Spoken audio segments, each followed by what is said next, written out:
Ну все, я закончила все прямые эфиры, провела испанский, смонтировала видео про дни рождения и так далее. Вы, наверное, это видели. И сейчас буду делать видео про... Ну, сейчас увидите про что.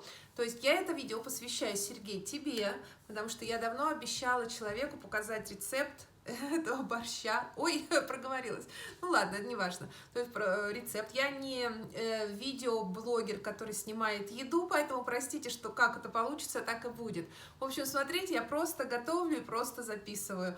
Поэтому там не судите строго, оно появится на моем канале, как и сейчас появляются всякие напитки, всякие странные видео. В общем, риэлторы тоже готовят. И в момент, когда нас запирают дома, нам нужно что-то делать. Я не представляю, какими мы будем по размеру, когда закончится карантин, но тем не менее, чего бы нет. Пойду готовить. Все, давайте со мной вместе.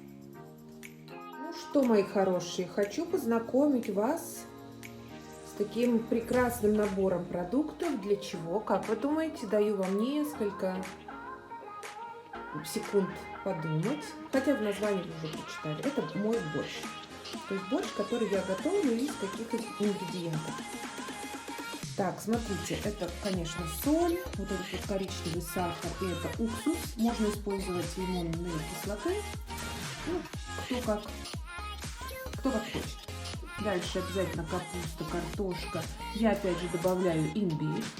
Да?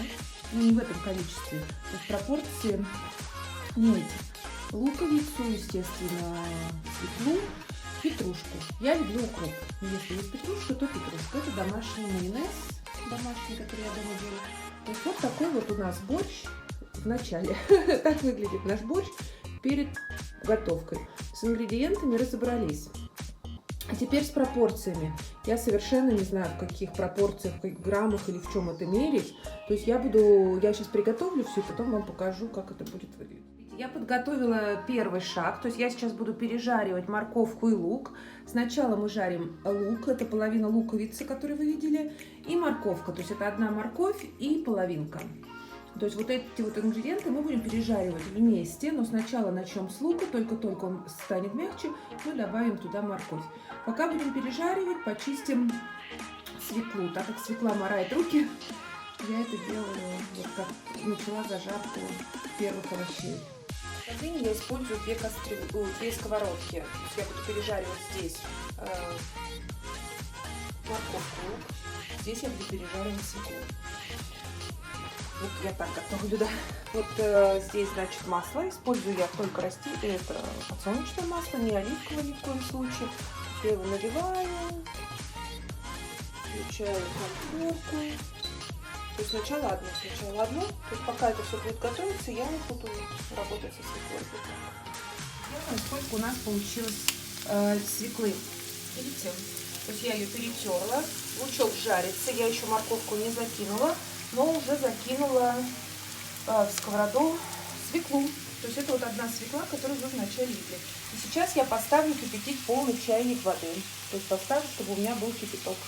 Так что все, работаем. То есть, чтобы вы по времени... Смотрите, мы плиту ставим на 7. Из одной свеклы, которую вы видели в начале, получилось ее вот столько. Я забросила лук и морковь. Все это вместе одновременно пережаривается, чтобы время не терять.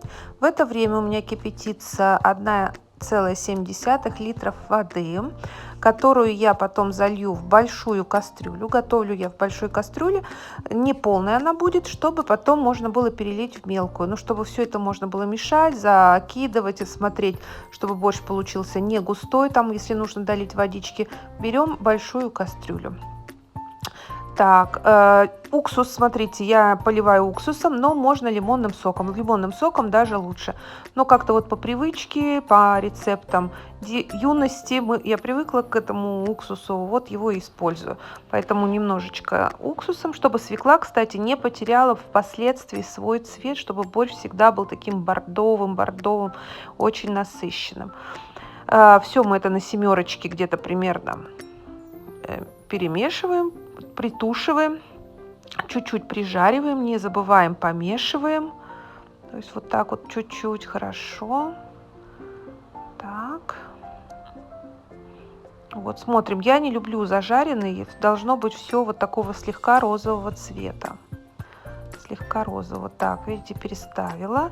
Поставила кастрюлю. Просто у меня тут такая не индукционная плита, это самая комфорка. Залила водичку. Так как работает вытяжка, приходится накладывать звук сверху, поэтому самой интересно, как это все происходит. Еще раз повторить. Так, воду мы залили. Воды 1,7. Так, у нас здесь готовая картошка. Картофеля я использовала, по-моему, 3 или 4 штуки, но поняла, что нужно чуть больше. То есть вот пропорционально картошки должно быть где-то в 2 раза больше, даже может быть в 3, чем свеклы. Вот так вот я бы сказала. Но опять, кто что любит. Если вы любите картофель, то побольше. Если нет, ну, то значит нет. Дальше мы бросаем туда же морковку с луком и отправляем следом свеклу. Но перед тем, как видите, я подготовила чуть меньше половины вилка капусты, чуть меньше. Но опять же, смотрите, видите, в купе это получается капусты ровно столько, сколько вместе свеклы и моркови с луком. Так, забросили свеклу. Все это кипит. Не должно кипеть сильно. Должно кипеть так средненько. То есть убавляйте. Не стесняйтесь, убавляйте газ или напор электрической плиты. Так, добавляем лавровый листочек. Я люблю вот такой вот перчик остренький, потому что я всегда люблю чуть-чуть остреньких. Спецингредиент — это имбирь, да, на сегодняшнюю ситуацию, и, конечно, чеснок. Чеснок пойдет в самом конце, вот когда уже все приготовится, то есть уже когда я выключу, тогда я докину чеснока. А имбирь вместе с капустой я кину вот прямо сейчас. Подумав, я не стала добавлять сахар, потому что слишком сладкие у нас сегодня овощи. Морковка очень сладкая. Я добавила слегка воды, потому что я не очень люблю сильно густой. Видите, я добавила буквально еще пол-литра воды, тоже вскипятила. Видите, какой цвет у борща прекрасный. А когда он настоится, он будет еще более. Смотрите, варить я рекомендую до того момента, какая вам нравится капуста. То есть, кому нравится более разваристая, вы его развариваете чуть-чуть побольше, кому нет. Нет, я сейчас его выключу полностью, да, он будет чуть-чуть доходить на плите. Добавлю чеснока. Ни в коем случае нельзя закрывать крышку. То есть борщ должен остыть без крышки до того момента, когда вы можете его поставить в холодильник. Порежу зелень сейчас, ну и уже можно сервировать. Я зелень всю порежу и немножко свежей кину в тарелочку, и остальную закину к борщу, то есть чтобы зеленого цвета прибавить. Такой постный борщ с домашним майонезом у нас получился. То есть он бордового цвета. Так как постный у нас чеснок и хлеб, то есть стол не ломится от изобилия, но в принципе не в этом суть. Смотрите, пока я убирала после готовки, вот он чуть-чуть постоял. И вот он чем больше стоит, он больше цвет приобретает. И вот в этом его, конечно, огромное преимущество. То есть к моменту остывания он будет прям бордового, вот такого, знаете, прям свекольного цвета.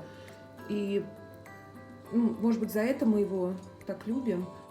То есть кому нравится, то есть борщ — это такой красный суп наш русский, может быть, украинский, то есть который каждая хозяйка готовит по-своему. Можно даже смешать капусту или сделать на кислой капусте, если есть. Ну-ка я попробую.